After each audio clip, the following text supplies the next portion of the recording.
नमस्कार. बॉलिवूड सिनेमांनी आपल्याला प्रेमाबद्दल खूप काही दाखवलंय. हिरो हिरोईनची नजरानजर होते, बॅकग्राऊंडला म्युझिक वाजू लागतं आणि झालं प्रेम. पण खरंच खऱ्या आयुष्यात प्रेम इतकं सोपं असतं का? आणि सगळ्यात महत्त्वाचं म्हणजे ह्या प्रेमाच्या खेळात पहिलं पाऊल उचलतं तरी कोण? चला तर मग आज आपण याच प्रश्नांची उत्तरं शोधूया. काय वाटतं तुम्हाला? प्रेमात लवकर कोण पडतं? जास्त भावनिक, स्वप्नाळू मुली की नेहमी प्रॅक्टिकल विचार करणारी मुलं? हा प्रश्न ऐकायला खूप साधा वाटतो, नाही का? पण याचं उत्तर मात्र खूपच इंटरेस्टिंग आहे. आता जर तुम्ही बॉलिवूडचे फॅन असाल तर तुमच्यासाठी उत्तर अगदी सोपं आहे. मुलीच. कारण आपल्या सिनेमांमध्ये नेहमी मुलींनाच जास्त रोमॅन्टिक दाखवलं जातं. पण थांबा थांबा, कारण खरी गोष्ट जरा वेगळीच आहे. बॉलिवूडने आपल्याला जे वर्षानुवर्ष सांगितलंय ना, त्याचा पर्दाफाश आज विज्ञान करणार आहे.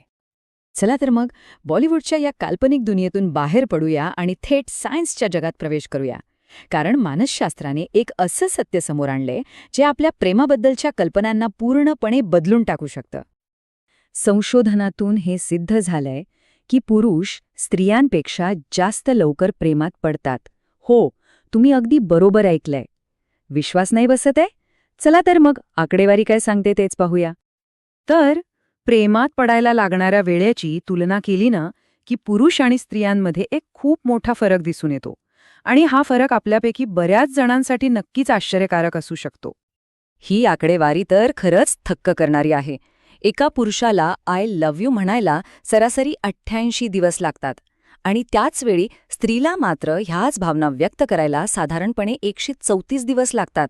किती मोठा फरक आहे बघा. पण प्रश्न हा आहे की असं का? म्हणजे पुरुषांना इतकी घाई का असते आणि स्त्रिया इतका वेळ का घेतात? या वेगामागे खूप खोल मानसशास्त्र दडलेलं आहे, जे आपण आता समजून घेऊया. याचं एक महत्त्वाचं कारण आहे आपल्या मेंदूची रचना. पुरुष ते निसर्गतःच व्हिज्युअल असतात. म्हणजे ते दिसण्यावर, शारीरिक आकर्षणावर पटकन भाळतात. या उलट स्त्रिया मात्र ॲनालिटिकल असतात. त्या फक्त दिसण्यावर अवलंबून राहत नाहीत. त्या समोरच्या व्यक्तीचा स्वभाव, त्याची बुद्धी, तो किती सुरक्षित आहे, या सगळ्या गोष्टींचा जणू काही पूर्ण स्कॅन करतात आणि मगच आपल्या हृदयाचे दरवाजे उघडतात. द जर्नल ऑफ सोशल सायकोलॉजीमध्ये यावर एक प्रसिद्ध अभ्यास आहे. तो सांगतो की यामागे उत्क्रांतीचं मानसशास्त्र पण आहे. म्हणजे बघा, उत्क्रांतीनुसार पुरुषांना आपली वंशवेल पुढे न्यायची असते, त्यामुळे जोडीदार शोधण्याची त्यांच्यात एक बायोलॉजिकल घाई असते.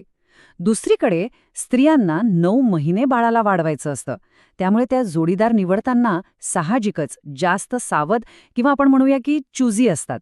त्यांना ही खात्री करायची असते की आपण ज्याला निवडतोय तो भविष्यात कुटुंबाची जबाबदारी घेऊ शकेल की नाही. मेंदू आणि उत्क्रांती तर आहेच, पण या पलीकडे काही सामाजिक कारणं पण आहेत, विशेषतः आपल्या भारतीय समाजातली.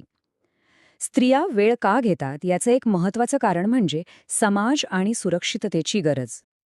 आपल्या समाजात मुलींवर एक चांगला जोडीदार निवडण्याचं किती मोठं प्रेशर असतं, नाही का? मुलगा काय करतो, तो सेटल आहे का, तो आपल्याला फसवणार तर नाही ना, अशा असंख्य प्रश्नांची उत्तरं शोधण्यात त्यांचा खूप वेळ जातो. आणि म्हणूनच त्या नात्यात उडी मारण्याआधी 100 वेळा विचार करतात. म्हणूनच लक्षात घ्या, मुली जो वेळ घेतात तो त्यांचा रुबाब किंवा ॲटिट्यूड अजिबात नसतो, तर ती त्यांच्या सुरक्षिततेची गरज असते आणि हे समजून घेणं खूप खूप महत्त्वाचं आहे. बरं, तर मग या सगळ्या माहितीचा आपल्या नात्यांमध्ये कसा फायदा करून घ्यायचा? चला, काही सोप्या टिप्स बघूया. मुलांसाठी सगळ्यात महत्त्वाचा सल्ला संयम, पेशन्स ठेवा. तिला तिचा वेळ घेऊ द्या. आणि मुलींसाठी सल्ला आहे की तुम्ही स्पष्ट बोला. त्याला सांगा की तुम्हाला त्याला समजून घेण्यासाठी थोडा वेळ हवाय. आणि सगळ्यात महत्त्वाचं, दोघांनीही एकमेकांच्या वेगाचा आदर करा. असं समजा की गाडीची 2 चाकं वेगवेगळ्या स्पीडने फिरली तरी हरकत नाही, फक्त दोघांची दिशा एकच हवी. म्हणजे या सगळ्या चर्चेचं सार एकाच वाक्यात आहे, प्रेमात पहिलं पाऊल कोण टाकतं हे अजिबात महत्त्वाचं नाहीये. कारण प्रेम म्हणजे काही 100 मीटरची रेस नाहीये की कोण आधी पोचलं हे बघायला. अरे, प्रेम तर एक लांब पल्ल्याचा प्रवास आहे, एक मॅरेथॉन आहे. आणि याच्यावर एक खूप सुंदर विचार आहे की कोण आधी पडतं ह्यापेक्षा शेवटपर्यंत कोण खंबीरपणे उभं राहतं हे प्रेमात जास्त महत्त्वाचं आहे. नात्याची सुरुवात कोणीही करो, पण ते नातं शेवटपर्यंत निभावणं हेच खरं प्रेम आहे. तर हे होते प्रेम आणि नात्यांमधले मनाचे काही खेळ. या विषयावर जर तुम्हाला अजून काही माहिती हवी असेल तर तुम्ही डॉक्टर अजित पाटील यांच्याशी संपर्क साधू शकता. भेटूया पुढच्या वेळी एका नवीन आणि तितक्याच इंटरेस्टिंग विषयासोबत. मनाचे खेळ, परिस फाउंडेशन.